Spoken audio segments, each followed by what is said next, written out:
बेहद सिंपल तरीका और टेस्ट जानने के लिए कि आपको sciatica पेन है या नहीं। सबसे पहला इंपॉर्टेंट टेस्ट जो डॉक्टर अपनी क्लिनिक में करके देख सकते हैं that is SLRT test, straight leg raise test. उस पेशेंट को बोलते हैं कि अपना पैर उठाइए और पेशेंट जब पैर उठाता है अगर उसको खिंचाव पैदा होता है या उसको दर्द पैदा होता है कमर में या उसके हिप में या उसके लेग में, उसको एक स्ट्रेचिंग फील होती है, उसको पेनफुल कंडीशन डेवलप होती है, तो ये टेस्ट पॉजिटिव होता है। तो वो कंफर्म कर देता है कि आपको sciatica ही है और ये कंफर्मेशन भी देता है कि आपको डिस्क बल्ज भी हो सकता है अगर आपको क्रॉस्ड SLRT टेस्ट पॉजिटिव आ रहा है। जब कभी भी 30 डिग्री से ही पेन स्टार्ट हो जाए तो SLRT टेस्ट पॉजिटिव माना जाता है। सेकंड बेस्ट तरीका हो सकता है कि पेशेंट अगर आके आपको खुद बोलता है कि डॉक्टर साहब मुझे पैर में नमनेस हो रही है, मुझे बैक में भी पेन है और मुझे बैक ऑफ द लेग भी पेन आ रहा है। पेशेंट के थ्रू जब खुद बताया जाता है तो उसको नमनेस हो रहा है तो नर्व इन्वॉल्वमेंट कंफर्मेशन हो जाती है। वैसे क्या डायग्नोसिस हो सकते हैं तो आप स्कैन्स के थ्रू पहचान सकते हैं। एक प्लेन एक्सरे करा के हम लंबोसेक्युलर लीजन का एपी या लेटरल व्यू देख सकते हैं कि आपकी बैक में जो एक प्रॉपर कर्व होना चाहिए क्या वो प्रॉपर कर्व है, क्या उस कर्व का लॉस तो नहीं हुआ है आपको, क्या आपकी बोन में कोई ऑस्टियोफैटिक चेंजेस हैं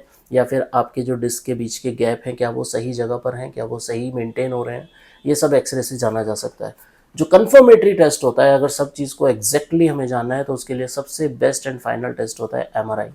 MRI के थ्रू हम जान सकते हैं प्रॉपर कितना स्पेस डैमेज हो रहा है, कौन सी डिस्क बल्ज हुई है, कितना कंप्रेशन कर रही है, दो डिस्क के बीच में जो स्पेस मेंटेन होना चाहिए वो कितना मेंटेन हो रहा है, कितना रिड्यूस हो गया है, बोन्स के जो एजेस हैं वो कितने डैमेजेस हैं, वहाँ कितना ऑस्टियोफाइटिक चेंजेस डेवलप हो रहे हैं, कितना बोन वीक हो रहा है, ये सारी चीज़ें हैं। With the help of MRI हम एक्यूरेसी को जान सकते हैं कि कितना अफेक्शन है आपके लंबर डिस्क में। So these are the test जहाँ पेशेंट कुछ क्लिनिक पे किए जा सकते हैं, कुछ घर में भी किए जा सकते हैं, कुछ with the help of x ray and MRI diagnose किया जा सकता है। अगर आपको sciatica है तो बिलीव मी अगले कुछ वीडियोस में मैं बताऊंगा कि sciatica के कैसे ट्रीटमेंट होम्योपैथी में पॉसिबल है। अपने नियर बाय होम्योपैथिक फिजिशियन से मिलिए और अपना sciatica का ट्रीटमेंट स्टार्ट कीजिए। It can be cured. Take care.